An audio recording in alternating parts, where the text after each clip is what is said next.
The ink on my signature was still damp, a signature I hadn't written, when the heavy mahogany doors to the Marcello conference room swung open, and Fabiano Anio walked in like a storm dressed in Italian wool. Stay with me, because what's coming next will absolutely blow your mind. If you're enjoying this story, don't forget to hit that subscribe button, like the video, and comment where you're watching from. Your support helps us bring more powerful stories. And trust me, tomorrow I'm dropping another one you won't want to miss. Now let's dive back in. I'd been staring at the forged marriage contract for less than 7 minutes before he appeared, and now his presence was pulling all the oxygen from the room in a way that had nothing to do with his reputation for violence. The air shifted first. My father's legal counsel stopped mid-sentence, papers frozen in his hands. The estate manager's cup of espresso trembled against its saucer. Even Maria, my entitled stepsister who'd been shooting me smug, victorious glances from across the table, went unnaturally still, her perfectly manicured hand suspended above her phone.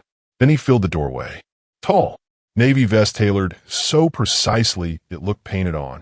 White shirt with the sleeves rolled to reveal forearms marked with ink that told stories of blood and territory. But it was his eyes that hit me first, steel gray, cold as a northern Italian winter, sweeping across the room like he was calculating threats, exits, and casualties in a single breath. My pulse kicked hard against my throat. Heat crawled up my neck despite the December chill seeping through the estate's old windows. I hated that my body betrayed me like this, hated that I couldn't control the flush spreading across my cheeks, but I kept my spine straight and my hands steady on the forged document in front of me. His gaze moved through the room systematically and then stopped. On me, my lungs forgot how to work. Every survival instinct I'd honed over 23 years of being Maria's shadow screamed at me to look down, to fold inward, to become the invisible, forgettable daughter I'd always been expected to be. But I'd spent the last 6 minutes and 42 seconds staring at Maria's clumsy forgery work, and my name signed in handwriting that wasn't mine, and something sharp and furious had taken root in my chest. I didn't look away. Lilla Marcello. His voice was low, controlled, textured like expensive whiskey over gravel. It landed somewhere behind my ribs and spread heat I absolutely did not have time for. Not a question. Acclaiming. Yes. I was genuinely shocked my voice came out steady. He moved into the room with the kind of fluid precision that made you realize he'd done violence and would do it again without hesitation. 2 men followed, shadows in black suits, but I couldn't spare them attention. Fabiano Anio commanded every inch of available space. You're aware of the terms of the contract.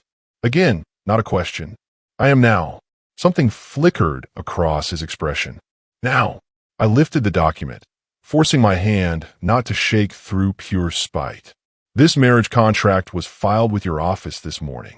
I saw it for the first time. I glanced at the grandfather clock in the corner 8 minutes ago. Lilla. My father's voice cracked from his position at the head of the table. His face had gone gray, one hand pressed against his chest where his heart had been failing him for months. Don't do this. Don't. I didn't take my eyes off Fabiano. Don't, Papa. Maria made a small, theatrical sound of distress. She's being dramatic. Papa explained everything to her this morning. She agreed. I agreed to nothing. Fabiano moved closer.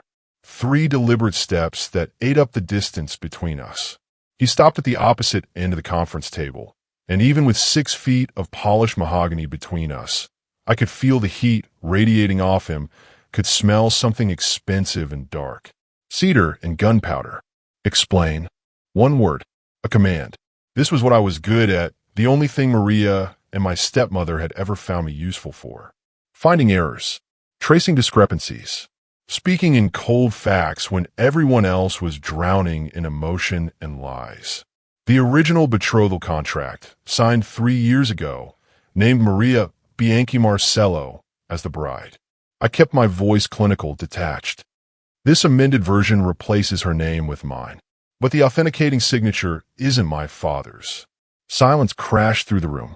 That's insane. Maria breathed, her voice pitched perfectly to sound wounded. Papa signed it. We all watched him. He didn't. I met Fabiano's gaze and refused to flinch at the cold assessment I found there.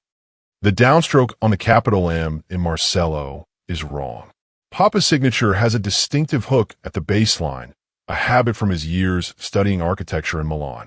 This one doesn't. And the notary's seal? I tilted the paper toward the light streaming through the windows. The ink is fresh. Less than 4 hours old. Fabiano's expression didn't change, but something shifted in the quality of his stillness. Like a predator recalculating. He looked at one of his men. Dante. The man moved forward, all coiled muscle and silent menace, and took the contract from my hands. His fingers brushed mine for a fraction of a second. Nothing. Barely contact. But I felt Fabiano's attention lock onto that point of touch like a weapon being cocked. Dante studied the document for exactly 9 seconds. She's right. Recent ink. The seal's authentic, but the signature's off. Different pressure points. Fabiano's gaze cut to Maria like a blade. She went pale beneath her expensive makeup. I don't. This is ridiculous. Why would I? Because the warehouse fire happened 2 nights ago, I said quietly, watching her face with the same attention I'd learned to use after years of reading her micro-expressions, her tells, her lies. And the contract's penalty clause triggers immediately upon evidence of breach. You knew the Anio family would come for collateral within 48 hours. Guilt flashed across her features. Then panic. Then, underneath it all, that familiar calculation, the look she got when she was already planning her next move, her next escape route. She'd done this. Forged the amendment. Thrown me into the fire to save her own perfectly manicured skin. The warehouse.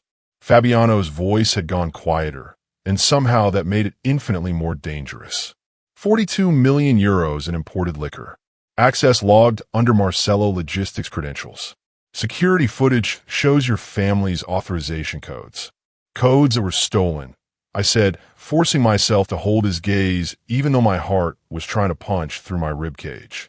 Papa's been in cardiac recovery for 3 weeks. He hasn't been to the warehouse district since October. I pulled a folded paper from my jacket pocket, my father's hospital discharge orders, date-stamped and signed by Dr. Castellano. I'd grab it on my way to this meeting, some instinct telling me I need proof.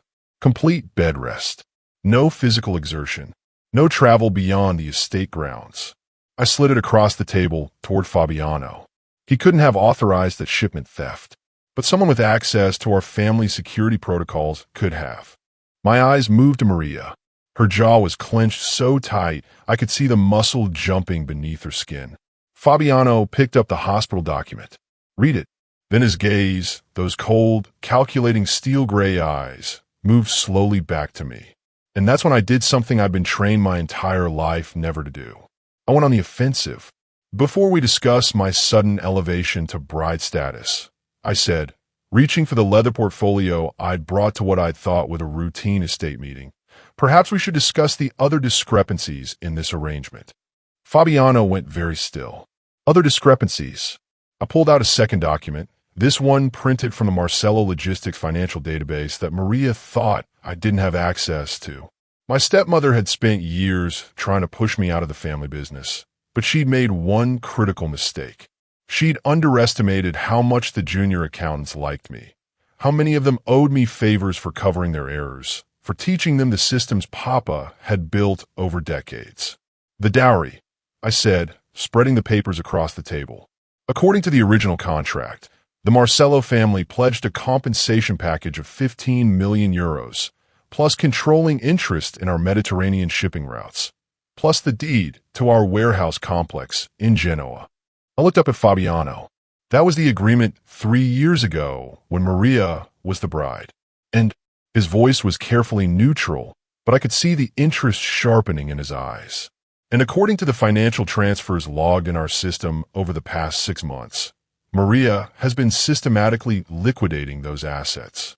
I pointed to the highlighted sections on my printouts.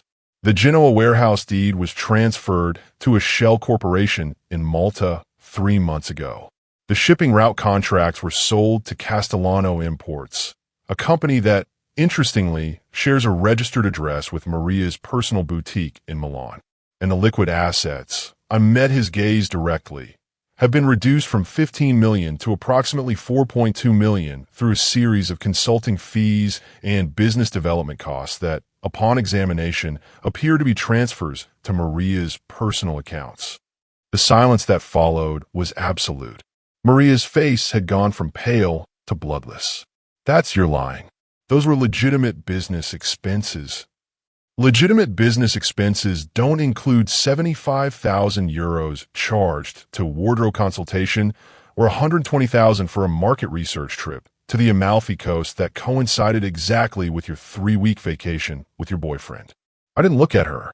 I kept my attention on Fabiano, on the way his expression had shifted from cold assessment to something far more dangerous. Interest. The man she's been seeing for the past year. The one she planned to run away with once she'd extracted herself from this arrangement. You vindictive little. Maria's voice cracked. I'm thorough, I corrected. There's a difference. Fabiano picked up my financial documents. His fingers, I noticed, were steady, controlled, as he examined each page with the kind of attention that told me he knew exactly what he was looking at. This wasn't a man who'd inherited power through blood alone. This was someone who understood the architecture of money, the way numbers could tell stories that people tried to hide. After a long moment, he looked up, not at Maria, at me.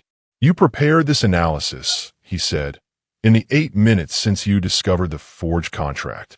No, I held his gaze. I prepared this analysis 3 weeks ago when I noticed the first irregular transfer. I've been waiting for Maria to make her move. I just didn't expect her move to involve throwing me under the wheels of a Maserati. I paused. Metaphorically speaking, something that might have been amusement flickered across his face. Metaphorically. The point is, I continued, my heart hammering but my voice steady. If you're expecting to receive the full dowry promised in the original contract, you should know that approximately 70% of it has been embezzled by your intended bride over the past 6 months. If you take me instead, I held up the forged contract. You're getting damaged goods with a significantly reduced compensation package. Lila, for God's sake, my father groaned. Stop helping. But I wasn't trying to help. Not really. I was trying to survive. And the only way I knew how to survive was to make myself indispensable, to prove I was worth more alive and useful than dead and convenient. Fabiano set down my financial analysis. He looked at Maria, then at my father, then at the legal counsel who'd been sitting frozen in his chair for the past 10 minutes. Then he looked at me. You have an interesting definition of damaged goods, Miss Marcello. I have a realistic one. And if I told you, he said softly, dangerously, that I'm less interested in the dowry and more interested in the person who can identify a 70% asset reduction in under a month. My breath caught. I'd say you're either a very unconventional crime lord or you're testing me. Perhaps both. He moved around the table, closing the distance between us until he was close enough that I had to tilt my head back to maintain eye contact. Close enough that I could see the faint scar above his left eyebrow, the way his pupils dilated slightly as he studied my face. The Anio family has many enemies, Miss Marcello, and most of them are skilled at hiding their attacks behind ledgers and shell corporations. Having someone who can read those patterns, who can find the discrepancies before they become disasters. He paused. That has value. More value than a stolen dowry. Infinitely more. Maria made a sound like a wounded animal. You can't be serious. She's nobody. She's the bastard daughter who's been living off our family's charity. Charity, I repeated, finally looking at her. Is that what we're calling the 60-hour work weeks I've been putting in managing Papa's logistics operations while you've been spending our assets on Italian handbags? How dare you? How dare I? Something inside me snapped, all the years of swallowed anger and careful politeness burning away. You forged a legal document. You stole millions from our family business. You threw me into an arranged marriage with a man who has a reputation for burying his problems in concrete. And you have the audacity to talk about charity? I turned back to Fabiano. My hands were shaking now, but I didn't hide them. Let him see that I was human, that I was terrified, that I was also absolutely done with being treated like I was disposable. If you want this marriage, I said, You're not getting a decorative wife who will smile at dinner parties and look the other way while you conduct business. You're getting someone who will audit your books, identify your liabilities, and tell you when your own people are stealing from you. I lifted my chin. And based on the financial discrepancies I've already seen in Maria's documentation of your shared business arrangements, I'd say you need that more than you need her. The room held its breath. Fabiano studied me for a long moment, his expression unreadable. Then, slowly, deliberately, he smiled. It was not a kind smile. It was the smile of a predator who just found prey that might actually be interesting to hunt. "Dante," he said, not taking his eyes off me. "Bring the car around. Miss Marcello and I have a wedding to plan." "What?" Maria's shriek was pure outrage. "You can't possibly. The contract's a forgery." "The contract may be flawed," Fabiano said, his tone carrying absolute authority, "but the debt is not. The Marcello family owes the Anio family restitution. A bride was promised." His gaze held mine. "And I find I'm intrigued by this particular offering." My father made a wounded sound. Maria looked like she might faint. "And me?" I stood up, smoothed my black dress, and looked at the man who was apparently going to be my husband. "I have conditions," I said. Fabiano Anio's smile widened. "Of course you do." Fabiano's car was a Mercedes S-Class the color of midnight, and it smelled like leather and the kind of wealth that didn't need to announce itself. I sat in the back seat, spine rigid, hands folded in my lap to keep them from shaking. Fabiano sat beside me, close enough that I could feel the heat radiating from his body, far enough that we weren't touching. The distance felt deliberate, controlled. Dante drove. The other man, whose name I hadn't caught, sat in the passenger seat. Neither spoke, neither looked back, but I could feel their awareness of me, the way you feel a gun pointed at your back even when you can't see it. We left the Marcello estate behind, wound through the hills outside Florence as the December sun bled orange across the Tuscan landscape. I watched the familiar roads disappear, replaced by narrower paths, private drives marked with signs that warned trespassers in 3 languages. My phone sat silent in my purse. Maria had my number. My father had my number. Neither had called. I was alone with this. "You're quiet," Fabiano said after 20 minutes of silence. "I'm thinking about whether I've made a catastrophic mistake or merely a terrible one." He made a sound that might have been amusement. The difference? Catastrophic mistakes get you killed quickly. Terrible ones make you wish they had. I turned to look at him. "Which category does marrying you fall into?"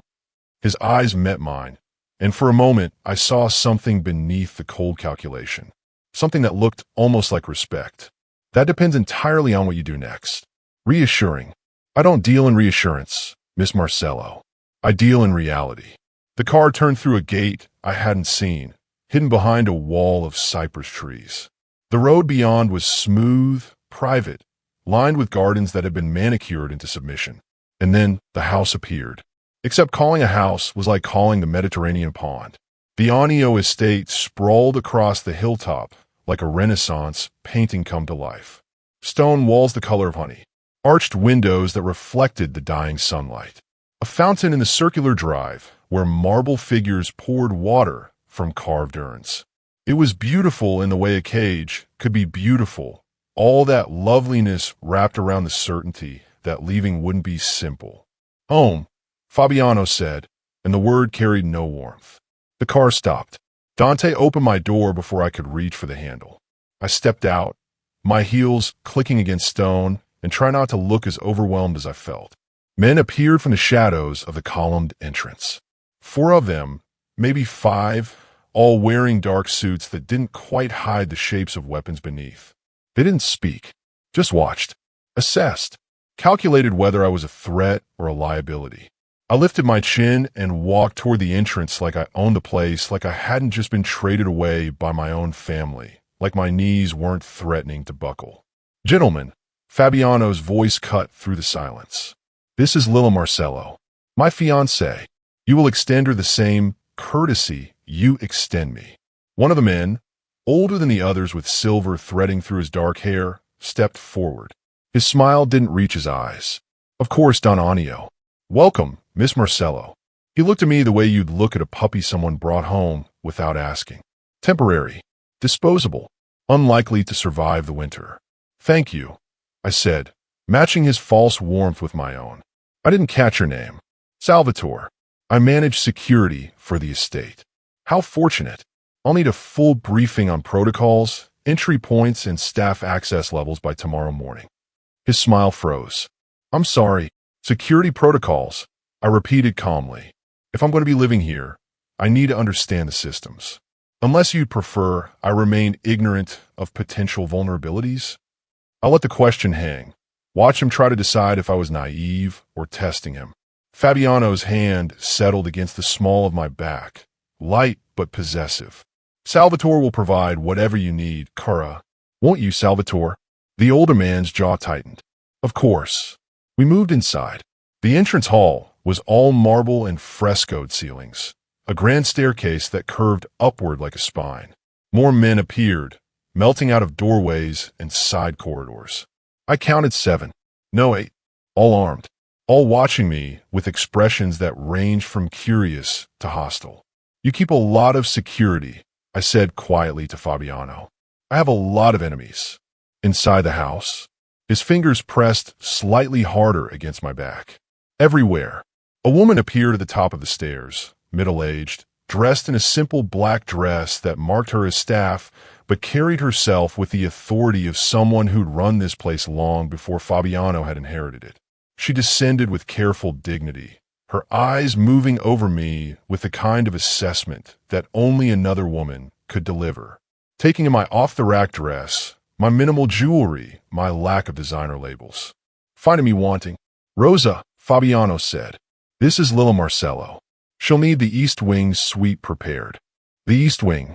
Rosa's eyebrows rose. That's quite far from your quarters, Don Anio. Yes. No explanation. No justification. Rosa's gaze flicked to me, reassessing. A bride who wasn't sharing her husband's bed was either being punished or protected. I couldn't tell what she thought I was. I'll see to it immediately, she said, and disappeared down a corridor. Fabiano guided me through the house, his hand never leaving my back. We passed sitting rooms furnished with antiques that belonged to museums, a library with walls of leather-bound books, a dining room with a table that could seat 30. Everything was beautiful. Everything was cold, like walking through a hotel that had forgotten how to be a home. Men watched us pass. I felt their eyes on me, calculating, measuring, wondering how long I'd last, whether I was an asset or a liability, whether Fabiano, keeping me at a distance, meant I was expendable. We climbed the stairs, moved through corridors where the frescoes gave way to more modern art, abstract pieces that probably cost more than my father's estate. The East Wing, when we finally reached it, was quieter. Fewer men, fewer eyes. Fabiano opened a door and gestured me inside. The suite was stunning. High ceilings, tall windows overlooking gardens that stretched toward distant hills. Furniture that managed to be both antique and comfortable. A bed that could sleep for. An attached sitting room with a fireplace that someone had already lit, flames dancing against stone. This is temporary, Fabiano said from the doorway. I turned to look at him. Temporary? Until the wedding. After, you'll move to the main quarters. With you. Yes. Because that's what's expected. Because that's what keeps you alive. He moved into the room, and suddenly the space felt smaller. The men who work for me are loyal to the Anio name, Miss Marcello. But loyalty has limits. If they think you're weak, if they think you're a liability, I'm keeping out of sentiment or obligation, they'll remove you. Quietly. Efficiently. And I'll wake up one morning to find you've had a tragic accident. My throat went tight. You're telling me this why? To terrify me? I'm telling you this because I need you to understand the game we're playing. He stopped close enough that I could see the faint lines of exhaustion around his eyes, the tension in his jaw. You were right earlier. About my reputation. About the cruelty. It's not entirely fabricated, but it's not entirely authentic either. It's a tool. A weapon I use to keep the truly dangerous men in line. The men who work for you are dangerous. Some of them. Not all. He paused. The trick is figuring out which ones before they put a knife in your back. I studied his face, looking for deception, for manipulation. Found only exhaustion and something that looked almost like honesty. Why are you telling me this? Because you asked for conditions back at your father's estate. So here's mine. His eyes held mine. You want to survive this marriage? Then you play the part. You stand beside me at dinners. You don't flinch when I touch you in front of my men. You make them believe that you're not just my wife, but my partner. Someone I value. Someone who would be costly to remove. And in private, you help me find a mole who's been stealing from me. You do what you did with Maria's finances. You find the patterns, the discrepancies, the lies hidden in numbers. His voice dropped, because whoever orchestrated that warehouse fire didn't just cost me 42 million euros. They killed 3 of my men, and I want to know who thought they could get away with that. I looked at him, at the cold fury beneath his controlled exterior, and understood. Fabiano Anio's cruelty wasn't madness or sadism. It was armor, a carefully constructed mask to hide the fact that he was surrounded by vipers and couldn't afford to show weakness. All right, I said quietly. I'll play the part. Good, but I want something in return. His mouth curved slightly. Of course you do. Protection from my father. Real protection. Not just empty promises. I want him moved somewhere Maria can't reach him. Somewhere your enemies can't use him as leverage. Fabiano considered this for a long moment, then nodded. Done. Anything else? Yes. Access to your financial records. All of them. If you want me to find your mole, I need to see everything. That's asking for a significant amount of trust, Miss Marcello. You're asking me to marry you and pretend to love you in front of men who'd kill me without hesitation. I think we're beyond conventional trust exercises. He laughed then, a real sound that transformed his face into something almost human, almost warm.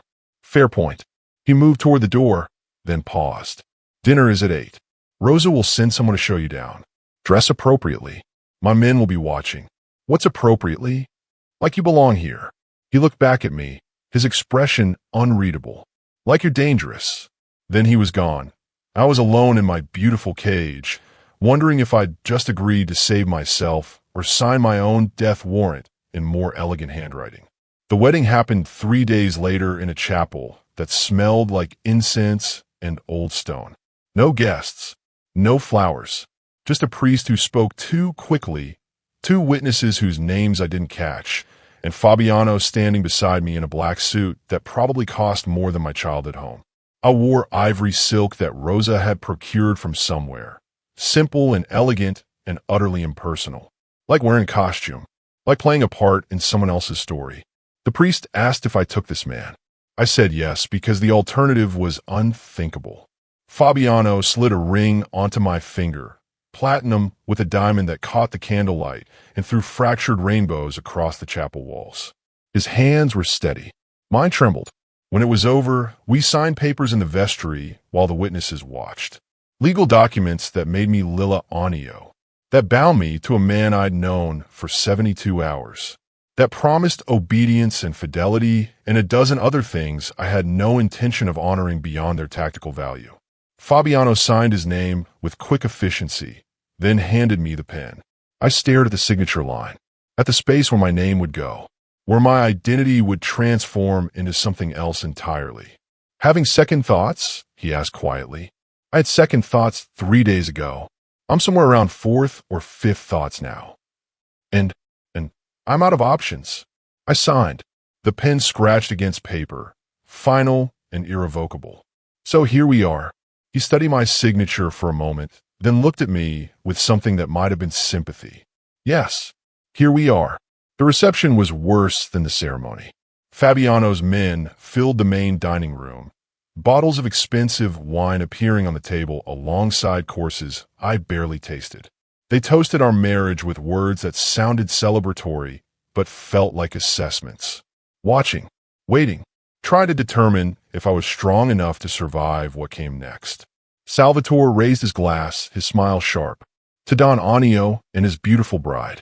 May your union bring prosperity to our family. Our family. Like I was supposed to forget I'd been traded into this arrangement 72 hours ago. Like I was supposed to smile and pretend this was anything other than a transaction. I raised my glass and met Salvatore's gaze without flinching. To new alliances, I said, and the wisdom to know which ones are worth keeping. The table went quiet. Then Fabiano laughed, low and genuine, and the tension broke. "Salute," he said and drank. The men followed his lead, but I saw the way some of them looked at me after, recalculating, wondering if I might be more than decorative after all. Dinner dragged on for hours. Courses appeared and disappeared. Wine flowed. The men grew louder, more relaxed, their conversations shifting from careful formality to the kind of talk that happened when they forgot I was listening. Business, territory disputes. Someone named Castellano who was moving product through ports that belonged to the Anio family. A shipment from Morocco that had gone missing. I filed it all away. Names, details, patterns. Fabiano's hand found mine under the table, his fingers lacing through mine with practiced ease. To anyone watching, it looked like affection. Intimacy. Only I could feel the tension in his grip, the way he squeezed once, as if to say, "Pay attention." I squeezed back. Message received. Finally, mercifully, the dinner ended. The men dispersed, some to guest rooms, others to cars that would take them back to Florence, to Rome, to whatever dark corners they'd emerged from. Fabiano stood, his hand still holding mine, and guided me toward stairs. The walk to his quarters felt like a procession. Men watched us pass, their expressions knowing. Rosa stood in a doorway, her face carefully neutral. This was the part where the marriage became real, where the transaction was completed. My heart hammered against my ribs. Fabiano opened the door to a suite twice the size of mine, all dark wood and leather furniture and windows that overlooked the gardens. A fire burned in the fireplace. Someone had left champagne chilling in a silver bucket. The bed dominated the far wall, massive and imposing and impossible to ignore. He closed the door behind us, locked it. The click echoed like a gunshot. I turned to face him, spine straight, chin lifted. If this was happening, I wouldn't cower. Wouldn't give him the satisfaction of seeing me afraid. Fabiano looked at me for a long moment, then moved past me to the champagne. Poured 2 glasses. Handed me one. "To surviving the evening," he said. I took the glass, confused. "That's it? That's your toast? What were you expecting?" "I don't know. Something more." I gestured vaguely. "Traditional. You want traditional? We're in the wrong marriage." He moved to the fireplace, loosened his tie with one hand. "Sit down, Lilla. You look like you're about to bolt." "I'm about to bolt." "Don't." "The door's locked, and even if it wasn't, running would only convince my men that you're weak, that I made a mistake." He turned to face me. "Is that what you want?" "No." I forced myself to move to one of the leather chairs near the fire, sat with my champagne untouched in my hands. "I want to understand what happens now. Now we talk." He settled into the chair opposite mine, close enough to be intimate but far enough that I could breathe. "You agreed to help me find my mole. So let's discuss terms." Relief flooded through me, so suddenly I felt dizzy. "Terms. Full access to our financial records, as promised. But you work here, in this suite, where no one can see what you're reviewing. If anyone asks what you're doing, you tell them you're reorganizing my personal accounts, making sure my new wife understands the family finances. And if they don't believe that, they'll believe what I tell them to believe." His eyes held mine. "But you need to be careful. Whoever orchestrated that warehouse fire is smart, patient, and embedded deeply enough in my organization that they've avoided detection for months. If they realize you're hunting them, they'll come for you. So I'm bait. You're an auditor who happens to be bait. There's a difference." He leaned forward, elbows on his knees. "I need you to look for patterns in our shipping manifests, unusual transactions, payments that don't align with services rendered. Someone's been siphoning money and covering their tracks. Find me the trail." I thought about the men at dinner, the way they talked about missing shipments and territorial disputes, about Salvatore's sharp smile, and the way some of the others had watched Fabiano like they were waiting for him to make a mistake. "How many people have access to your financial systems?" I asked. 8. Salvatore, my accountant Marco, 4 of my senior lieutenants, Rosa, and myself. Rosa, she manages household expenses. They give her limited access to certain accounts. "And you trust all of them?" His smile was bitter. "I don't trust anyone, Lilla. That's how I've stayed alive this long."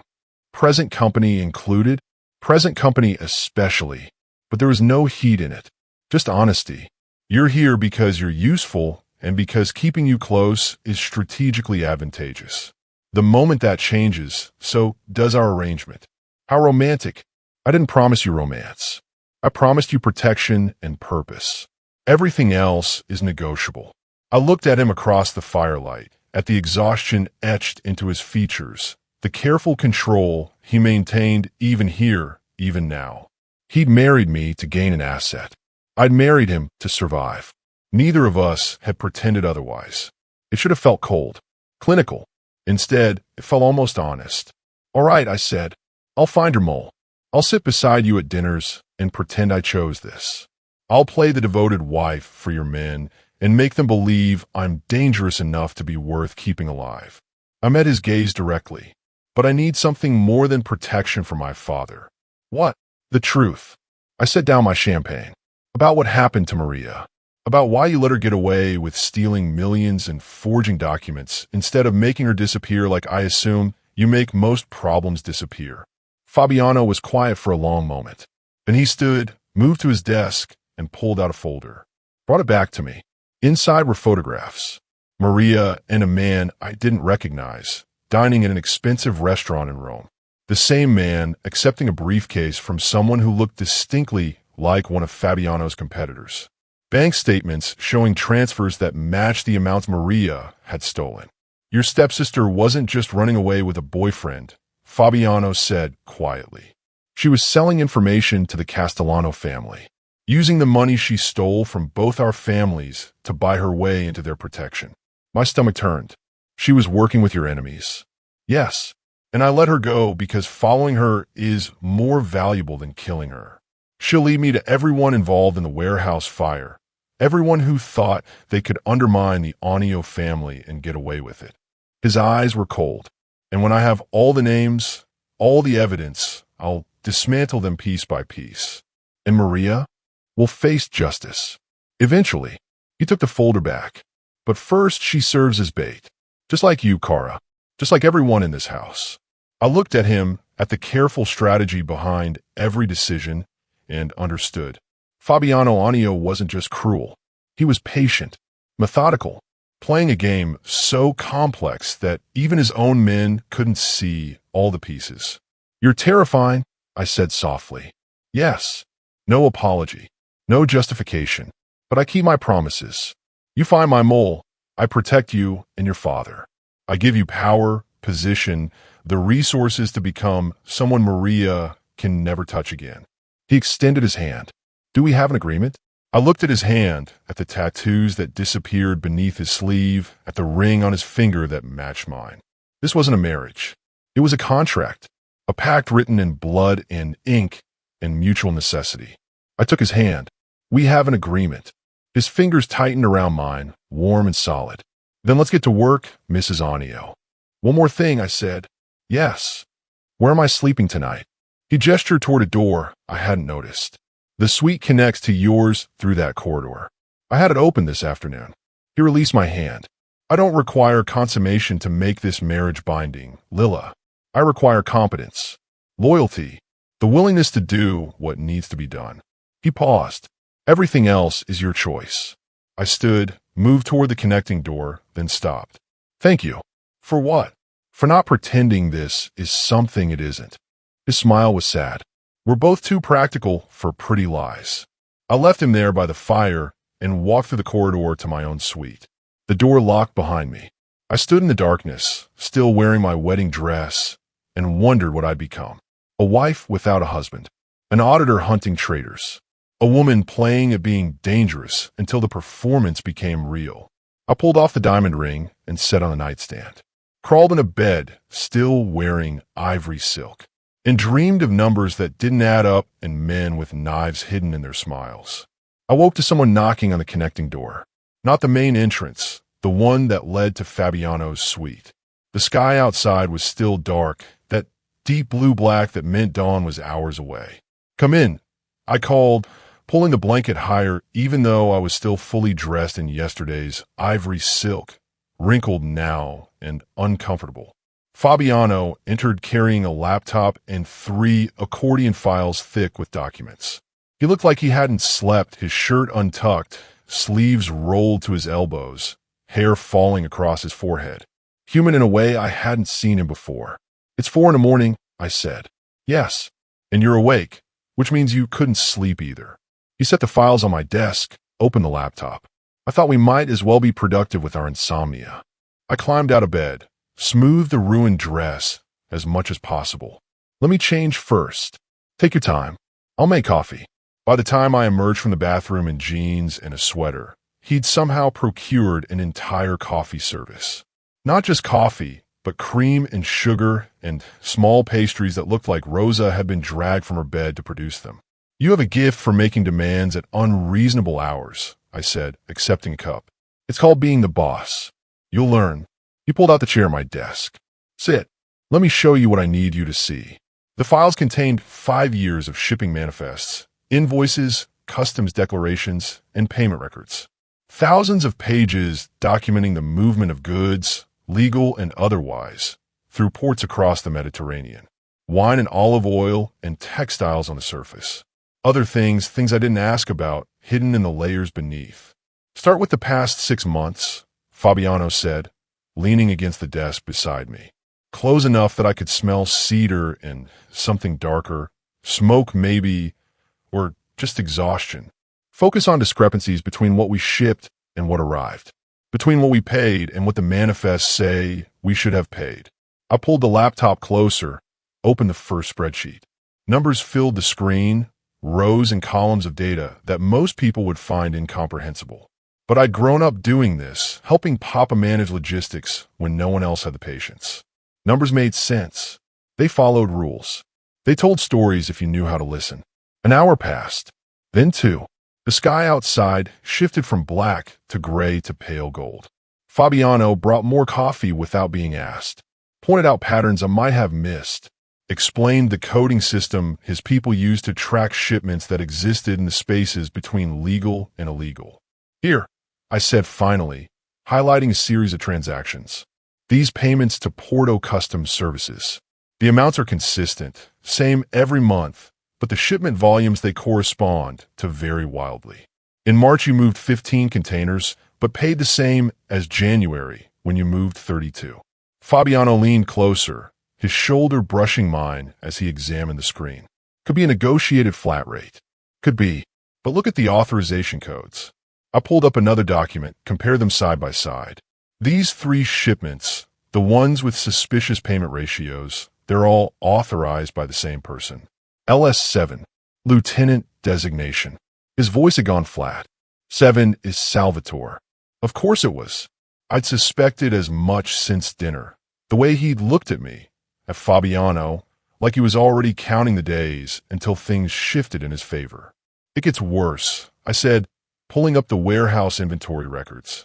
"The fire that destroyed your Genoa warehouse, the one that supposedly contained 42 million in imported liquor? According to these manifests, that shipment was never logged into the warehouse in the first place." Fabiano went very still. "Explain." "The customs clearance shows the containers arriving at port. The transport company confirms delivery to the warehouse.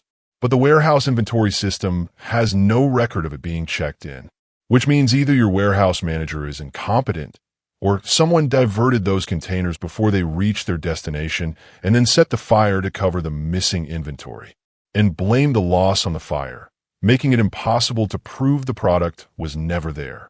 He straightened, ran a hand through his hair. "Salvatore had authorization to clear those shipments. He would have known their value, known when they'd arrive. He also manages security for the estate," I added, "which means he controls who has access, who gets watched, who gets privacy. If he's working with someone, he could coordinate everything without raising suspicion." Fabiano pulled out his phone, typed something, then set it down. "I'm pulling the security footage from the warehouse for the week before the fire. If Salvatore or anyone working with him diverted those containers, there'll be evidence." I turned back to the files, something nagging at me, a pattern I couldn't quite see. I pulled out the physical manifests, spread them across the desk. paper copies signed and stamped and filed, because even in the digital age, some transactions needed tangible documentation. That's when I saw it. The authorization signatures on the suspicious shipments. They were all marked with Salvatore's code, but each one had an additional mark in the bottom right corner. Small, easily missed. A stylized rose, drawn in red ink, barely visible unless you were looking for it. "Fabiano," I said quietly. "Look at this." He moved behind my chair, leaning over my shoulder to see what I was pointing at. His breath stirred my hair. A rose. A mark. Someone's signature beneath the official authorization. I pulled out more manifests, found the same rose on 7 different documents spanning 4 months. This isn't random. It's deliberate. Someone marking territory. Fabiano reached past me, his arm extending across my field of vision, and I saw it. The tattoo on his forearm, the one I'd noticed at my father's estate but hadn't examined closely. Roses and thorns winding up his arm in black and gray, beautiful and violent. And there, just above his wrist, a single rose rendered in red ink. The exact same rose from the manifest. My breath caught. "That's your tattoo." "No." His voice was ice. "It's similar to mine, but not identical. Look at the thorns." I compared them closely. He was right. His tattoo showed thorns curving downward. The mark on the manifest showed thorns curving upward. Subtle, but distinct. "Who else has a rose tattoo?" I asked. 3 men in my inner circle. Dante, Marco, and Salvatore. He straightened, pulled his phone back out. "Dante's roses have no thorns. Marco's are white, not red. Salvatore's are red with upward thorns." Yes. We looked at each other, the truth settling between us like something physical and dangerous. Salvatore hadn't just stolen from Fabiano. He'd marked the stolen shipments with his own signature, his own ink, like he wanted credit for it. Like he wanted Fabiano to eventually figure out. Why would he be so obvious? I asked. If he's smart enough to orchestrate this, why leave evidence? Because he's not working alone. Fabiano's jaw tightened. And whoever he's working with wanted me to find this eventually. Wanted me to know it was him. Wanted me to act. A trap. Yes. Kill Salvatore, and I start a war with whoever's protecting him. Ignore it, and I look weak, unable to control my own men. He moved to the window, stared out at the gardens where the sun was finally burning through the morning mist. Either way, they win. I gathered the manifests, organized them by date. What if there's a third option? I'm listening. What if we don't confront Salvatore directly? What if we let him think he's gotten away with it, and we follow the money instead? I pulled up the payment records again. These suspicious transactions, they're all going to Porto Customs Services. But that's not a real company. I checked the business registrations while you were making coffee. The address listed is a mailbox in Malta. Classic Shell Corporation. Owned by, I can't tell from these records. But if we could access the banking information, trace the money from Porto Customs to wherever it goes next, we'd find who's really behind this. Fabiano was quiet for a long moment, thinking. Then he turned back to me, and something in his expression had shifted. Not warmer, exactly, but more present. Like he was seeing me instead of just my utility. "You're better at this than I expected," he said. "I had good teachers. Papa built his business on being able to spot a lie in the numbers. And Maria? Maria taught me how to recognize when someone thinks they're smarter than everyone else. It makes them careless." I met his gaze. "Salvatore thinks he's untouchable because he's been with your family for 20 years. That makes him predictable and dangerous. Yes, I wouldn't pretend otherwise. But if we're careful, if we build the case completely before we move, we can take him down and everyone he's working with in one operation." Fabiano moved back to the desk, looked at the evidence we'd assembled. The manifests with their red roses, the payment discrepancies, the pattern of theft hidden in plain sight. Then he looked at me, and for the first time since we'd met, he smiled like he meant it. "My grandfather used to say that the best weapon isn't the sharpest knife. It's the one your enemy doesn't see coming." He picked up one of the manifests, studied the red rose. "I think he would have liked you, Lila." "Would have. He's been dead for 15 years. Assassinated by people who thought the Anio family was weak, distracted, vulnerable." His smile disappeared. I've spent every day since making sure no one makes that mistake again. I understood then. The cruelty, the calculated distance, the careful construction of a reputation that kept enemies at bay. It wasn't madness. It was survival. A choice made at whatever age he'd been when he'd inherited an empire and all its enemies. How old were you? I asked.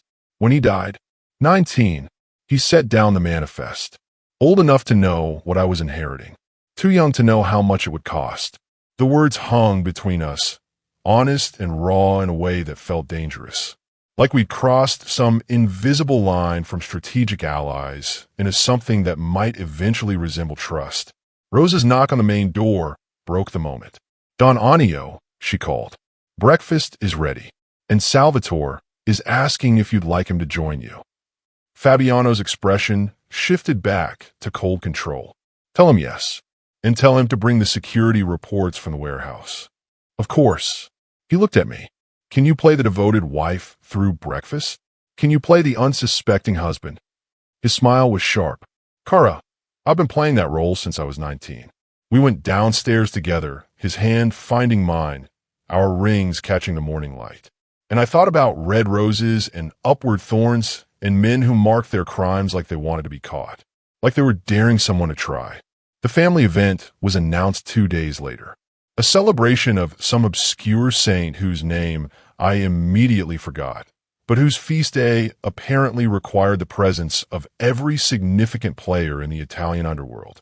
The invitation arrived on heavy cardstock, embossed with gold, and Rosa delivered it to my suite with an expression that suggested I should be appropriately terrified. Every family will be represented, she said, setting the card on my desk, where I'd been reviewing more of Salvatore's suspicious transactions. The Castellanos, the Russos, even the Morettis from Napoli. She paused. It's where alliances are made, and where weaknesses are exposed. Reassuring. Don Anio wants you to wear the emerald set. It belonged to his grandmother. That caught my attention. He's lending me family jewelry. He's claiming you as family. There's a difference. Rosa's expression softened slightly. The other wives will be watching, Miss Lilla, looking for any sign that you don't belong, that you're temporary. And the emeralds say I'm not. The emeralds say you're under the protection of the Anio name, that harming you would be unwise. She moved to the door, then stopped. For what it's worth, I think he chose well. You have steel in you, more than the previous candidate. She left before I could ask what she meant by that, but I suspected I knew. Maria had been all surface polish, no substance. Pretty enough to display, but too fragile for the reality of this life. I wondered if Fabiano had known that from the beginning, if he'd seen the same calculation in Maria that I'd learned to recognize. If that's why he'd let her betray him, because she was never meant to last anyway.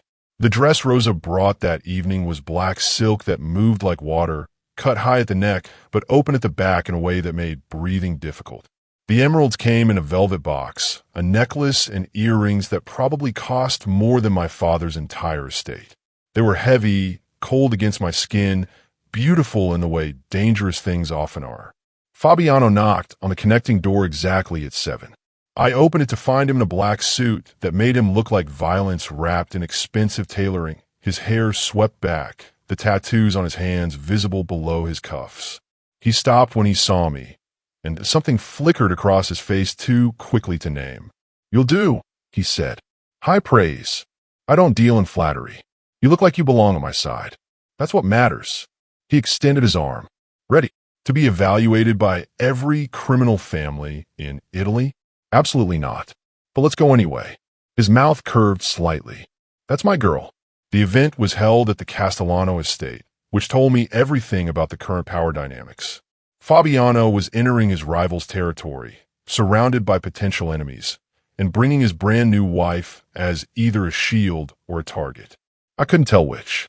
The ballroom was something from another century, all marble columns and crystal chandeliers and frescoed ceilings depicting scenes of mythological violence. Appropriate, given the crowd. Men in expensive suits that couldn't quite hide the shapes of weapons. Women dripping with jewelry, their smiles sharp as knives. Everyone watching everyone else, calculating threats and opportunities with every glance. Fabiano kept his hand on the small of my back as we moved through the room, guiding me through introductions I'd never remember.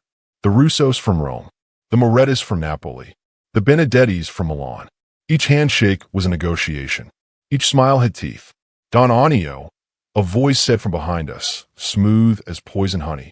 How unexpected to see you here. We turned.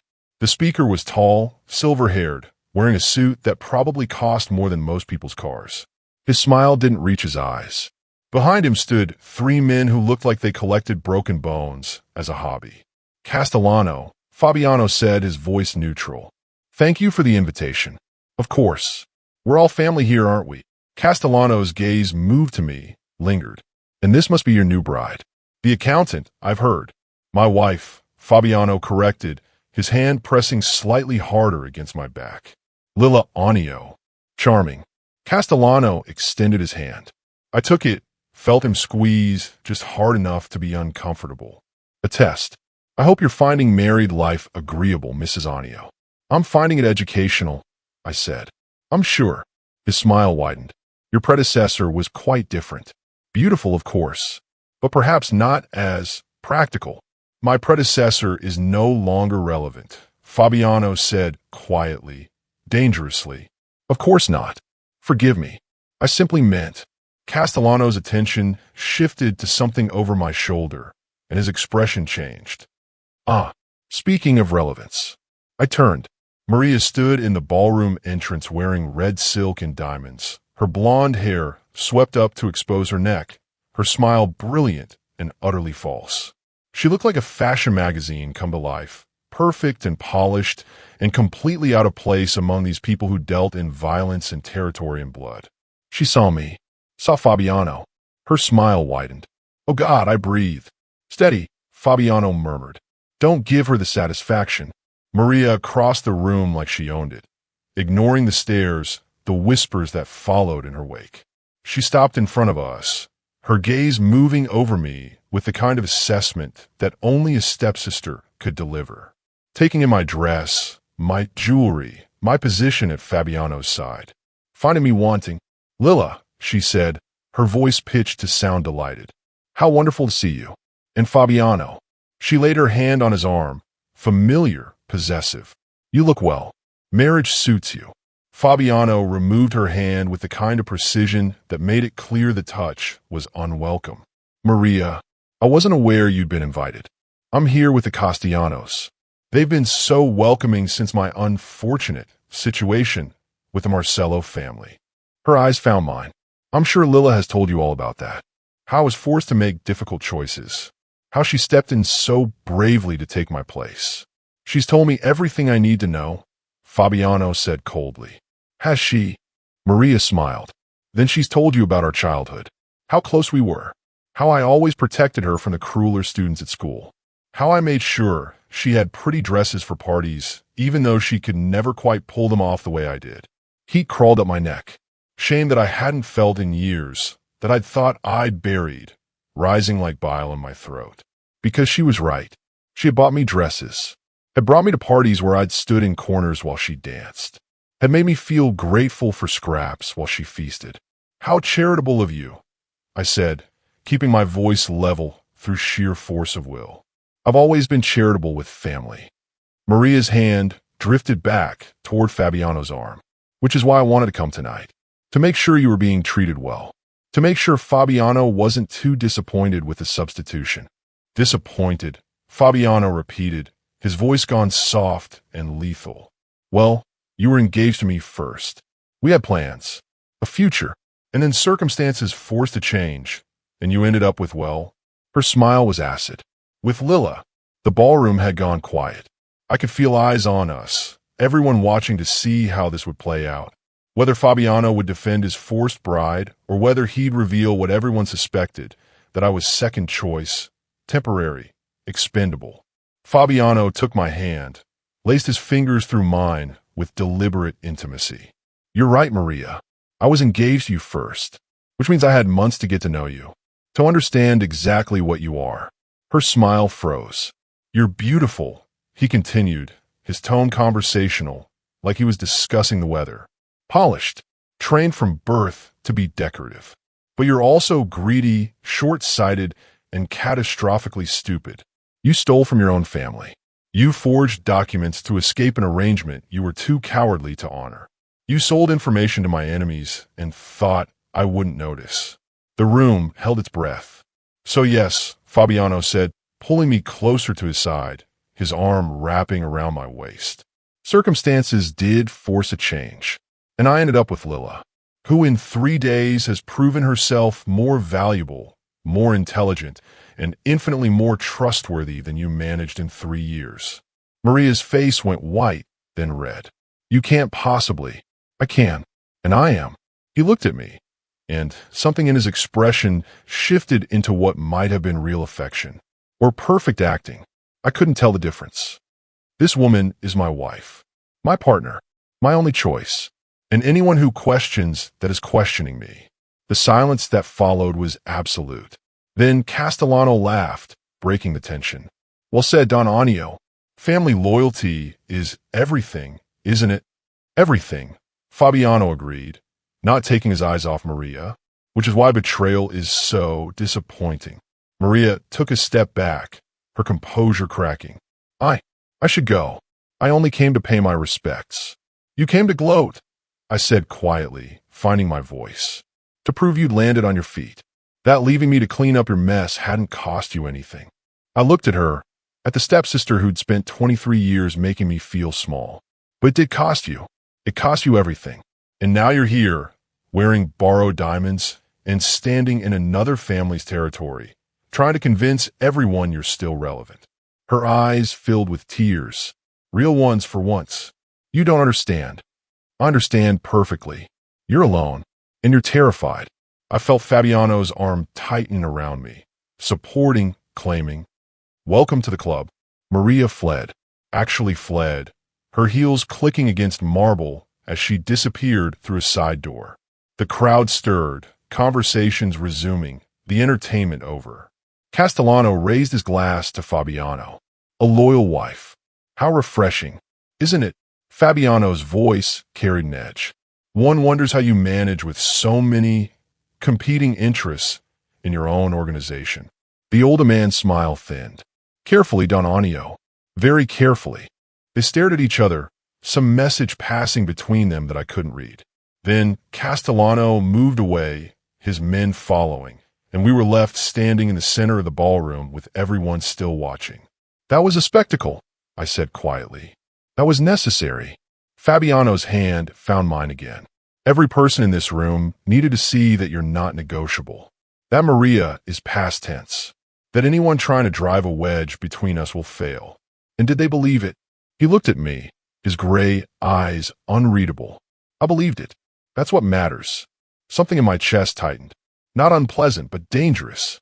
The kind of feeling that came from forgetting this was a performance, that the man holding my hand was doing so for tactical reasons, that nothing about this marriage was real. Dance with me, Fabiano said. What? Dance with me. Let them see us together. Let them wonder if maybe this arrangement is something more than convenience. He pulled me onto the dance floor before I could protest, his hand settling on my waist, his other hand taking mine. The music was something slow, romantic, utterly at odds with the room full of criminals pretending to be civilized. I meant what I said, Fabiano murmured as we moved. About you being valuable, trustworthy. You were protecting your investment. I was protecting you. His hand spread across my back, warm through the silk. There's a difference. I looked up at him, at the face that had terrified me 4 days ago, and saw something beneath the cold control. Something that looked almost human, almost vulnerable. Fabiano, I started. Don't, he said quietly. Don't ask questions you're not ready to hear answers to. So I didn't. I let him lead me through the dance. Let myself forget for 3 minutes that we were surrounded by enemies, that his hand on my back was strategy, that the warmth spreading through my chest was dangerous. When the music ended, he kissed my forehead. Gentle, brief, for show, but it felt real. And that was the most terrifying thing that had happened all night. We returned to the estate near midnight, exhaustion pulling at my bones. The evening had stretched into hours of careful conversation, tactical smiles, and a constant awareness of being watched, evaluated, judged worthy or wanting by people who made their decisions with bullets and blades. Fabiano walked me to my suite, his hand lingering on my lower back longer than necessary. "You did well tonight. I survived. There's a difference.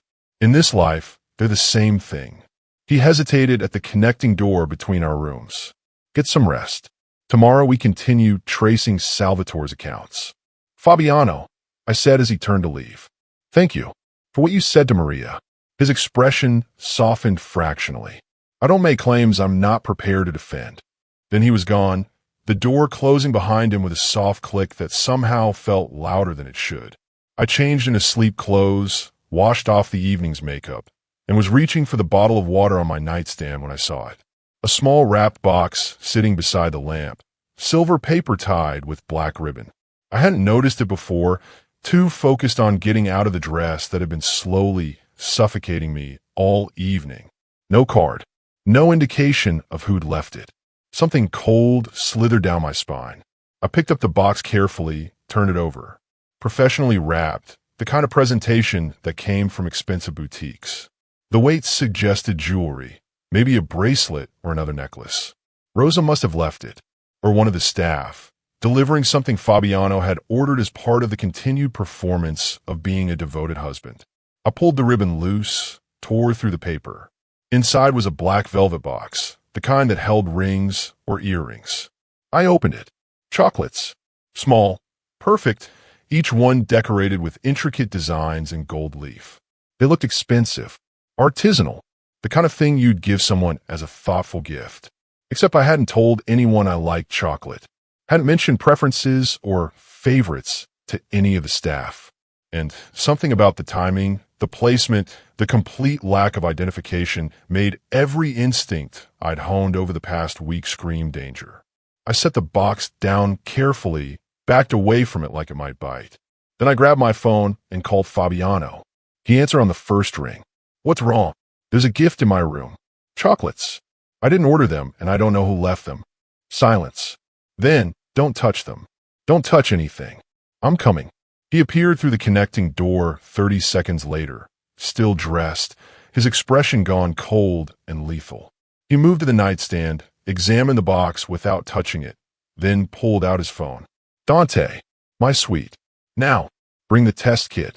"Test kit?" I asked. "For poison." He looked at me, his gaze sharp, assessing. "Did you eat any?" "No." Something felt wrong. Good instincts. He pulled me away from a nightstand, positioned himself between me and the chocolates like his body could shield me from something that might already be too late. "Who's been in your room today?" "Rosa. The cleaning staff. I don't know their names yet." "Anyone else? Any deliveries? Any unfamiliar faces?" I thought back through the day. A florist came this morning. White roses for the sitting room. Rosa supervised the delivery. White roses. Something flickered across his face. Salvatore sent white roses to my grandmother the day before she died. We thought it was a gesture of respect. Found out later they'd been treated with a contact poison. She was dead within 6 hours. My throat went tight. You think Salvatore did this? I think someone who knows our family history did this. Whether it's Salvatore or someone working with him. He didn't finish the thought. Dante arrived with a small black case, moving with quiet efficiency. He didn't ask questions, just snapped on latex gloves and used a small device to test one of the chocolates. The readout took 30 seconds. When he looked up, his expression was grim. Ricin. High concentration. One chocolate would have been enough. The room tilted. I sat down hard on the edge of the bed, my hands shaking. "Someone tried to kill me. Someone tried to kill me," Fabiano corrected. "These were meant for my nightstand. For me to eat while working late. Someone saw you return to your room and assumed the gift would reach its intended target. But I opened it instead. But you didn't eat it." He moved to sit beside me, his hand finding mine. "You're alive because you're careful. Because you question things that don't fit patterns." Dante was already on his phone, barking orders in rapid Italian. "Secure the perimeter. Check all deliveries. Find who placed the box." I caught fragments, enough to understand this wasn't just an investigation. This was war. "The florist," I said suddenly. The man who delivered the white roses this morning. Did anyone verify his credentials? Fabiano and Dante exchanged glances. Rosa supervised it, Dante said, but she wouldn't have checked identification if he had the right uniform, the right paperwork. So someone dressed as a florist brought poisoned roses and poisoned chocolates and walked right into the estate because we were all preparing for tonight's event. Because security was focused on external threats, not internal deliveries. I looked at Fabiano. This wasn't opportunistic. This was planned.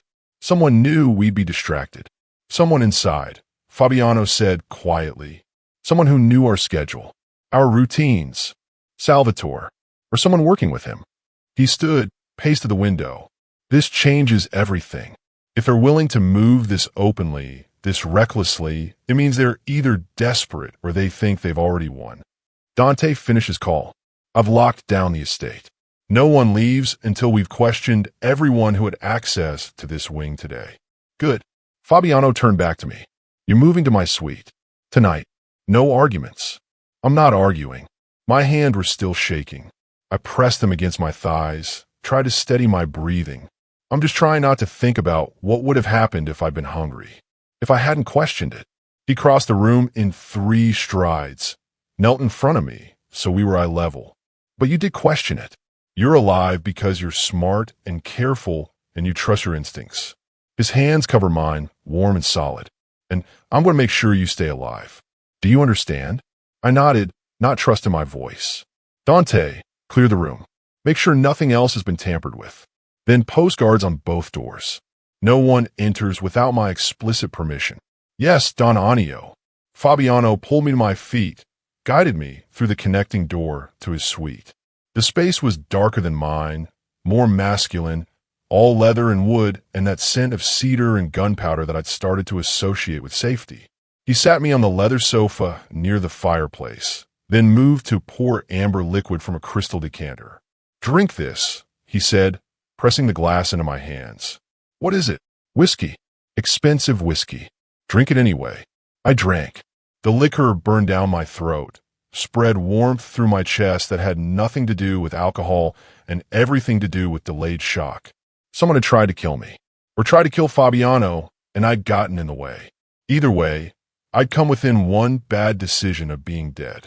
Fabiano sat beside me, close enough that our shoulders touched. You're in shock. I'm processing. Process faster. We don't have time for you to fall apart. I'm not falling apart, but my voice shook, betraying me. He took the glass from my hands, set it aside. Then, unexpectedly, he pulled me against his chest, his arms wrapping around me with the kind of solid certainty that made something inside me crack. I pressed my face against his shirt, breathed in cedar and smoke and the underneath scent of him, and let myself shake. I've got you, he murmured against my hair. You're safe. They're going to try again. Yes, and we'll be ready. I pulled back enough to look at him, this man I'd married 4 days ago, who'd been a stranger with a reputation for cruelty, who was holding me like I mattered. Why are you doing this? Doing what? Protecting me. Comforting me. You could have let me die. Could have claimed it was a tragic accident and moved on to your next strategic marriage. His expression shifted into something raw. Is that what you think? That you're disposable? I think I'm useful. There's a difference. Lila. He cupped my face in his hands, forced me to meet his gaze. You're not just useful. You're. He stopped, seemed to struggle with words that didn't come easily. When I saw that box, when Dante confirmed it was poison, the thought of you dying because someone was trying to reach me, it made me want to burn the world down. My breath caught. Fabiano, I know this started as a transaction, a marriage of convenience, mutual benefit, strategic alliance. But somewhere between you calling out my would-be bride's embezzlement and you standing beside me tonight, telling Maria she was alone and terrified, he brushed his thumb across my cheekbone. It stopped being just strategy. What is it now? I don't know, but I know I'm not ready to lose you. The words hung between us, honest and dangerous. And then, because I nearly died and because he was looking at me like I was something more than a useful tool, because the heat that had been building between us since the moment he'd walked into my father's conference room finally demanded acknowledgement, I kissed him. His response was immediate, hungry, his mouth opening under mine with the kind of need that made rational thought impossible. His hands slid into my hair, tilted my head to deepen the kiss, and I heard myself make a sound that should have been embarrassing but somehow wasn't. He pulled back, breathing hard. "We don't have to do this. I know. You're in shock. You're scared. This isn't about shock." I kissed him again, harder. "This is about being alive. About choosing something for myself instead of having it chosen for me." Something in his expression cracked. The careful control, the cold calculation, all of it falling away to reveal hunger and need and something that looked almost like relief. Like he'd been waiting for permission to want me. "My bed or yours?" he asked against my mouth. "Yours. Definitely yours." He lifted me like I weighed nothing, carried me across the room to that massive bed I'd noticed the first time I'd entered this suite, set me down with unexpected gentleness, then followed me down, his weight pressing me into expensive sheets that smelled like him. "If you want to stop," he said, his mouth trailing down my neck, finding the pulse point that made me gasp, "tell me now. Because in about 30 seconds, I'm not going to be capable of stopping." "Don't stop," I said. "Please don't stop." So he didn't. I woke to sunlight streaming through unfamiliar windows and Fabiano's arm heavy across my waist.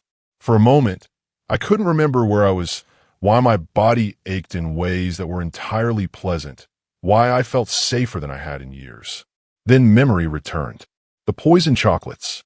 The confession that had felt more dangerous than any assassination attempt. The way he touched me like I was something precious instead of convenient. Fabiano stirred behind me, his hand spreading possessively across my stomach. "You're thinking too loud. I'm thinking about ricin and roses and the fact that someone in this house wants you dead." Romantic pillow talk. "We're not a romantic couple." His mouth found the curve of my shoulder, teeth grazing skin in a way that made my breath catch. "We could be. We're a strategic alliance who happens to have excellent chemistry. Is that what we're calling it?" He pulled me closer, and I could feel evidence that he was very much awake and very much interested in revisiting last night's activities. "Chemistry. Focus," I said, even as my body was doing the opposite. "Someone tried to kill you yesterday. We need to figure out who before they try again." He sighed against my neck. "You're right. You're also incredibly frustrating. Add it to my list of valuable qualities." He released me, rolled out of bed with the kind of unself-conscious grace that came from being completely comfortable in his own skin. I tried not to stare at the map of tattoos that covered his back, black ink tracing stories of violence and territory across muscle and scars. Failed entirely. "See something you like?" he asked without turning around. "I'm admiring the artwork." Liar. But he sounded pleased. We dressed in comfortable silence, the kind that came from either years of intimacy or one night of earth-shattering sex. I suspected the latter, even as something in my chest insisted it felt more like the former. Dangerous thoughts. I pushed them aside and focused on what mattered. Survival. Justice. Finding whoever had put ricin in chocolates meant for the man I'd just spent the night with. Dante knocked precisely at 7, entering with coffee and the grim expression of someone bearing bad news.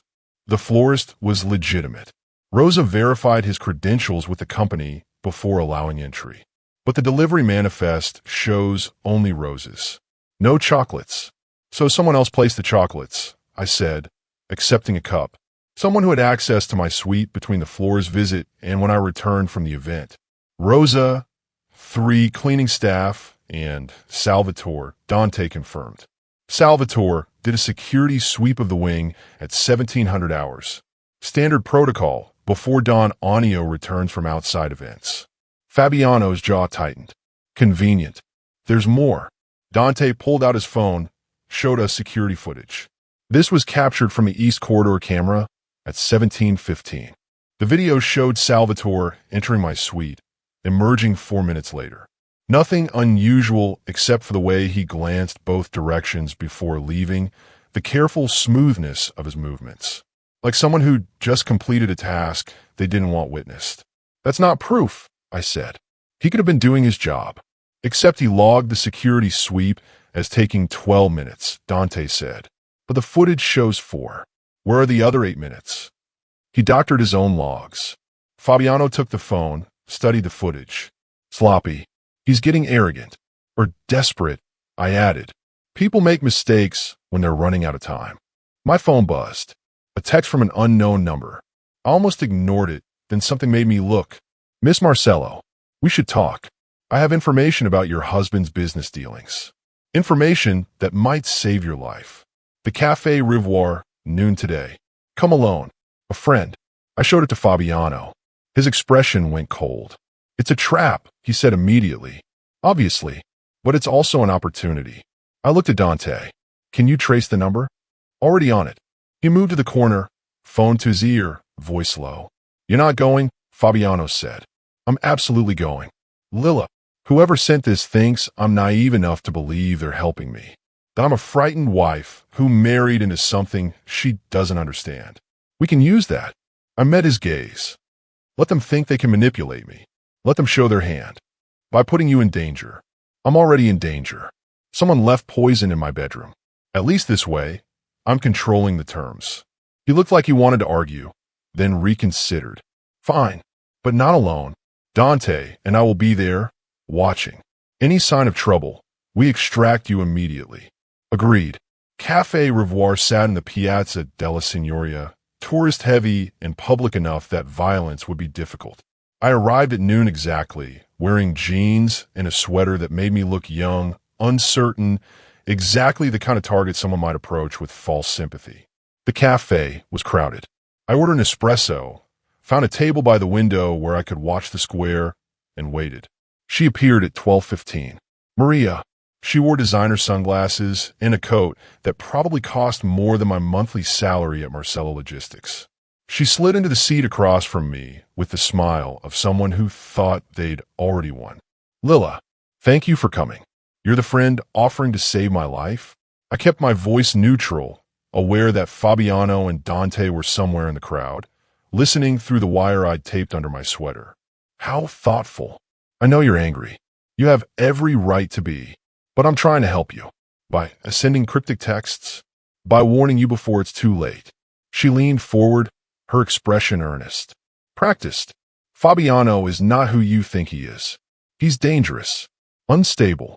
The business with the warehouse fire, the missing shipments, it's all connected to him losing control of his organization. Is it? He's being challenged from within. His own men are turning against him. And when it all falls apart, you'll be caught in the crossfire. She reached across the table, tried to take my hand. I pulled away. I'm offering you an exit. A way out before you end up like his last 3 enemies. His last 3 enemies? Dead, Lila. Buried in foundations of buildings he owns. Do you really think you're different? That he won't dispose of you the moment you're no longer useful? I sipped my espresso, watched her over the rim. And what do you want in exchange for this warning? Information. About his accounts. His shipping routes. His contacts. She smiled. Just enough to keep you safe. To give you leverage if you need to disappear quickly. There it was. The real ask. She wanted me to betray Fabiano. To hand over the exact information I'd been using to track her theft and Salvatore's conspiracy. She thought I was stupid enough, desperate enough, to believe she was helping me. Why would I trust you? I asked. You forged documents. You stole from our family. You threw me into this marriage to save yourself. I did, and I'm sorry, but I'm trying to make it right now. I'm trying to save you from the same fate I barely escaped. She pulled out a folder, slid it across the table. Look, evidence. Financial records showing Fabiano's deals with the Castellanos. Proof that he's been playing both sides, setting up his own men to take the fall when everything collapses.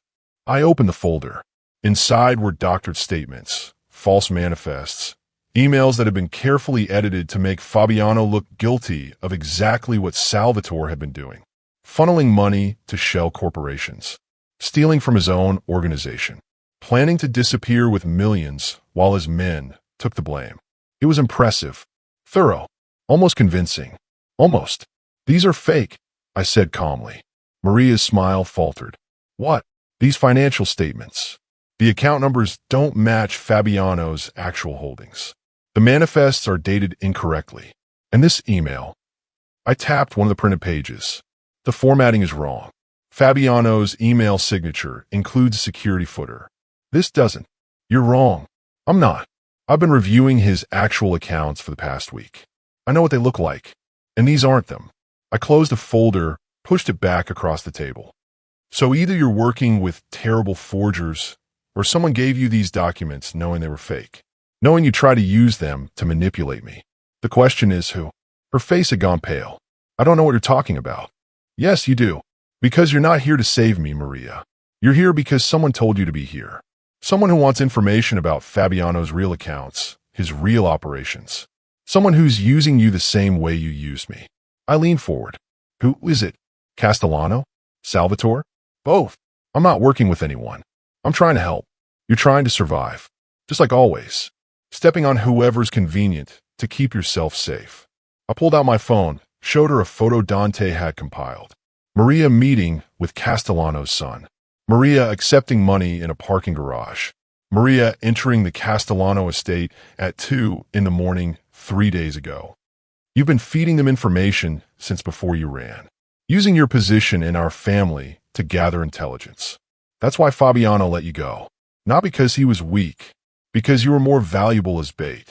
She stood abruptly, nearly knocking over her chair. You have no idea what you've gotten yourself into. When Fabiano falls, and he will fall, you'll wish you'd taken my offer.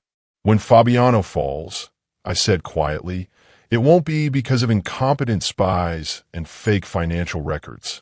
She fled, exactly like she had at the Castellano event, running when confronted with truth instead of fighting. Always running. I sat alone at the table, finished my espresso, and waited for Fabiano to appear. He slid into Maria's vacated seat 3 minutes later, his expression unreadable. You handle that well, he said. She's working with Castellano. Has been for months. Using her supposed freedom to gather information and pass it along, probably in exchange for protection and money. And the fake documents? A test. They wanted to see if I'd believe them, if I'd turn on you, if I had access to your real accounts. When I refused, they'd know I'm actually loyal and they'd adjust their strategy accordingly. Or they'd kill you. That too. I looked at him across the small table, at the man I'd married for survival who'd somehow become something more. What do we do now? Now we spring our own trap. Let Castellano and Salvatore think they're winning. Let them make their move. His hand found mine. And when they do, we'll be ready. Together, his fingers tightened. Together, we left the cafe hand in hand, walking through Florence like a couple enjoying an afternoon, while somewhere behind us, enemies plotted and allies waited, and the trap we'd been building for weeks finally began to close. The attack came 3 nights later during a thunderstorm that turned the estate grounds into sheets of rain and darkness. Perfect cover for an assault. Perfect conditions for chaos. I was in Fabiano's suite reviewing the final connections between Salvatore's Red Rose marked manifests and Castellano's shell corporations when the lights died. Not flickered. Died. Complete. Absolute darkness that swallowed the room whole. Fabiano was on his feet instantly, gun in hand, before I'd processed what was happening. Stay down. What? They've cut the power. This is it. He moved to the window, looked out of the grounds. Dante. Status. His earpiece crackled. I couldn't hear the response, but Fabiano's expression went cold. How many? More crackling. Then gunfire, distant but unmistakable. The sharp crack of rifles cutting through thunder. They're coming over the south wall, Fabiano said, pulling me away from the window. At least 20 men. Professional. Armed with military-grade weapons. He pressed his phone into my hands. Emergency Protocol 7. Execute it now. My hands shook as I pulled up the security app we'd installed 2 days ago. The system I'd helped design after reviewing the estate's vulnerabilities. Protocol 7 locked down the main house, activated secondary generators, and sent silent alarms to Fabiano's allies throughout Florence. I hit execute. Nothing happened. It's not working, I said, trying again. The app's not connecting to the system. They've jammed the network. Fabiano swore viciously. Salvatore. He knew about the upgrades. He's been feeding them information. More gunfire. Closer now. Shouting in Italian. Orders being barked across the grounds. Glass shattered somewhere below us. The manual override, I said suddenly. The backup system. It's in the security office on the ground floor. That's across the house. We'd have to go through whoever's breaking in. I know. I looked at him in the darkness, saw his expression illuminated by lightning. But without power, without the security systems, we're sitting targets. They'll sweep the house room by room until they find you. He knew I was right. I could see it in his face, the calculation, the terrible math of choosing between bad options. We go together, he said finally. Stay behind me. Don't stop moving. If I go down, you're not going down. If I go down, he repeated, you run. Find Dante. Get out.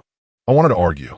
Want to tell him I wasn't leaving him, that we'd made promises, that last night had meant something. But there wasn't time for sentiment. There was only survival. We moved into the corridor. Emergency lights provided minimal illumination, red and dim, turning everything into shadows and blood-colored darkness.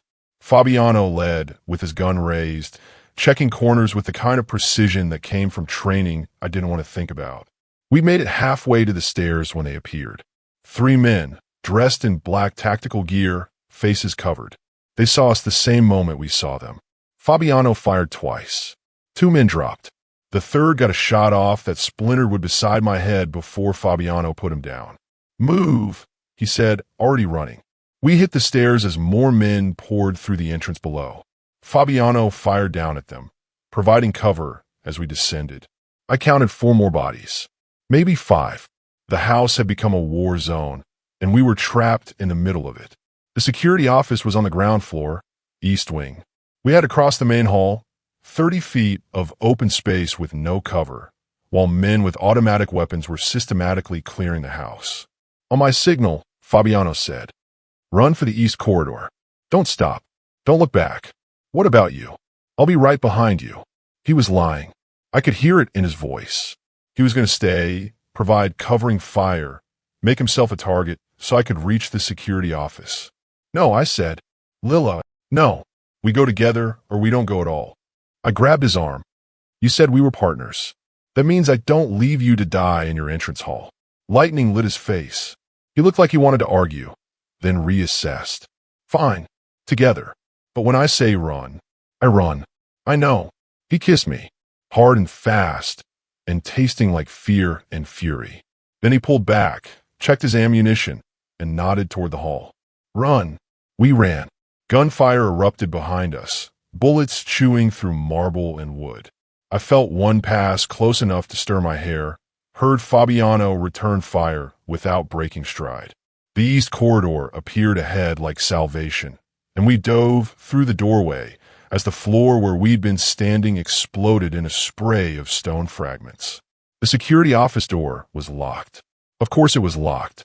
Salvatore would have secured it, knowing we'd need access. "Stand back," Fabiano said, aimed at the lock.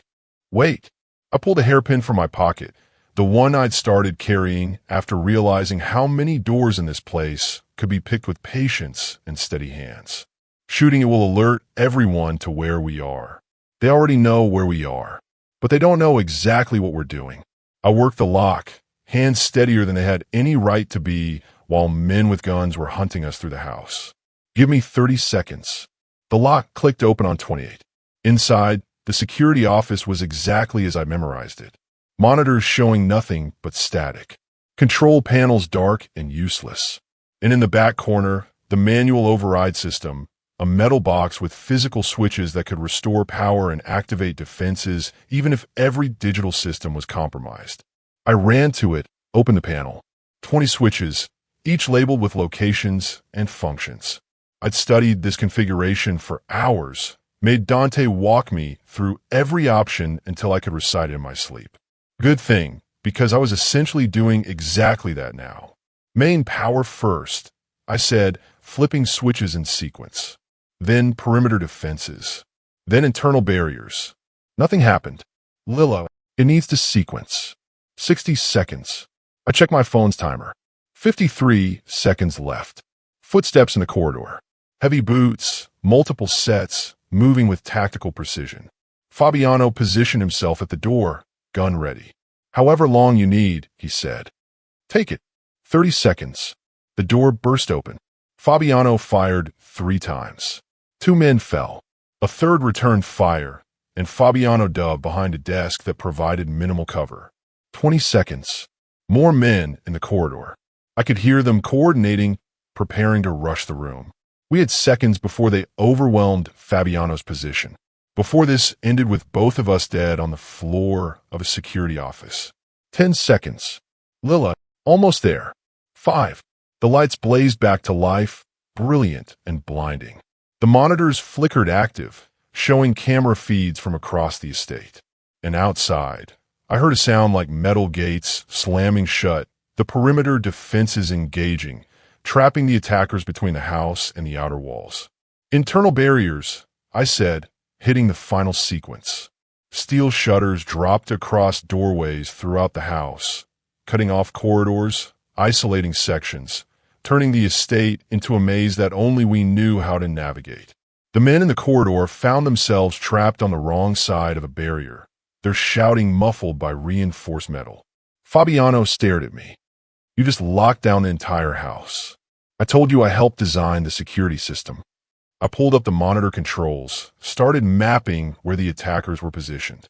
We have 23 hostiles on the grounds, 8 inside the house, now trapped in 3 separate sections. Dante and your men are here, and here. I pointed to the screens. If we coordinate with them, we can pick off the trapped groups one by one. He moved to stand behind me, his hand settling on my shoulder. Have I mentioned you're terrifying? You might have implied it once or twice.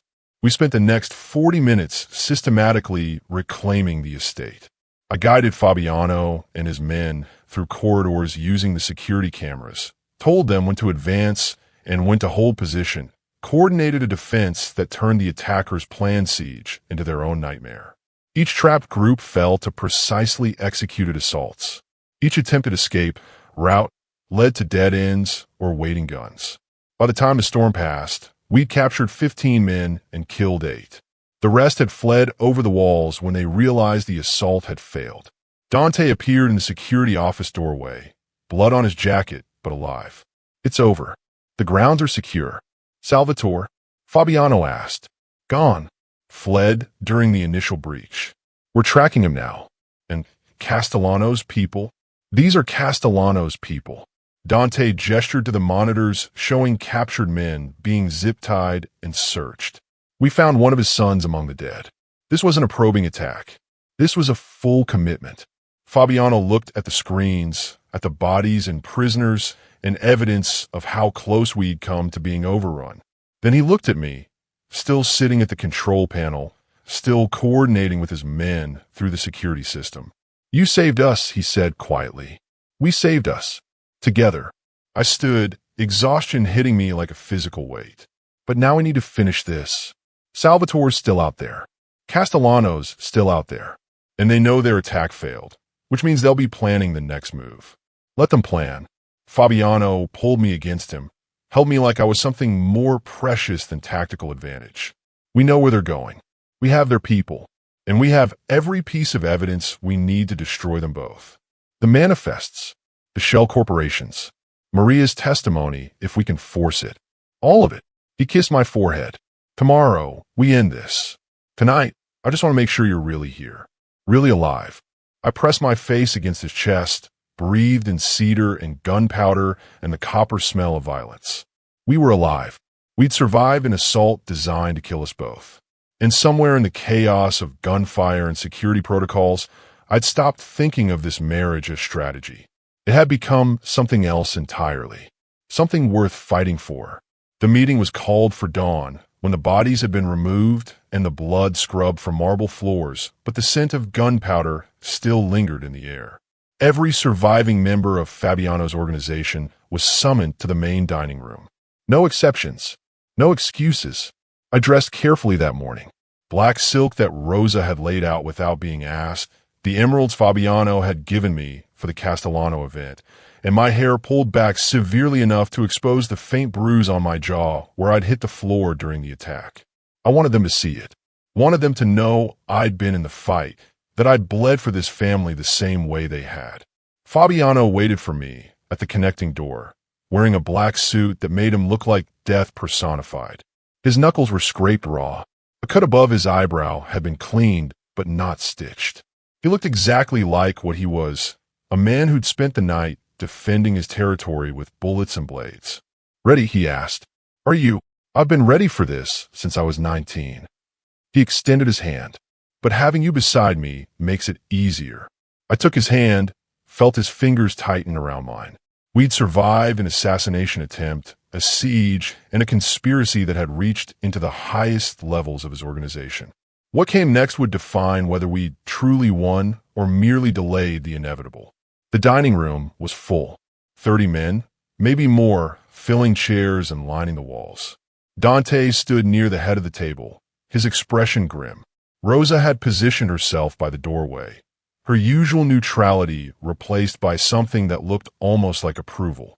And at the far end, surrounded by 3 armed guards, sat the captured attackers, zip-tied and silent.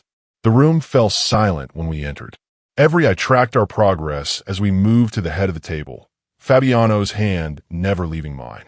He didn't sit immediately, just stood there, letting them see him, letting them absorb the fact that he'd survived what was supposed to be an overwhelming assault.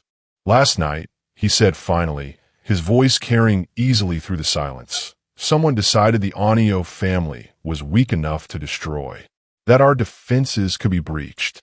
I could be killed in my own home." He paused. They were wrong. No one spoke. No one moved. The attack was coordinated by Salvatore Russo, my head of security, working in partnership with the Castellano family. They used information he gathered over months to plan the assault, disabled our power, jammed our communications, brought 23 armed men over our walls. Fabiano's gaze swept the room. It should have worked. By every calculation, we should be dead.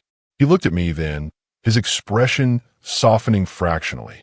"We're not dead because my wife, Lilla Anio, had redesigned our security systems, because she knew every vulnerability, every backup, every manual override. Because when the power died and the bullets started flying, she didn't panic. She fought.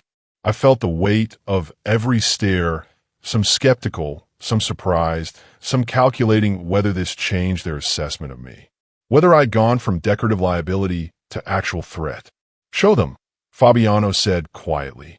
I pulled out the folder I'd prepared during the sleepless hours before dawn, walked it down the table, set it in front of Marco, Fabiano's accountant.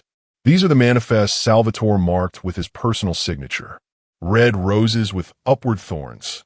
Each one corresponds to a stolen shipment, with the proceeds funneled through shell corporations controlled by the Castellano family." Marco opened the folder, his expression darkening as he reviewed the evidence. "This is months of theft, millions in missing product. 4.7 million euros, I confirmed. Split between Salvatore and his Castellano contacts. The warehouse fire was meant to cover the largest theft, but it also served another purpose. It was a test. A test of what? Someone asked from the back of the room. Of whether Fabiano would retaliate immediately or investigate first. Whether he was impulsive or strategic. Whether he could be manipulated into starting a war before he understood who his real enemies were. I looked at Fabiano. They thought he'd go after the Castellanos immediately, based on the security footage they doctored. Instead, he waited, gathered evidence, let them think they'd succeeded, and baited them into a premature attack, Dante added. One we were prepared for. Fabiano moved to the prisoners, looked down at them with cold assessment. "Where is Salvatore?" None of them spoke. "I'm not asking again." One of the younger captives cracked. "Safe house. Outside Siena. But he's probably already gone. He knew this might fail. Had an exit plan. Did he?" Fabiano looked at Dante. "The Siena location. Send a team. I want him brought back alive. I want him to see what happens to traitors before he dies." Dante nodded, already pulling out his phone.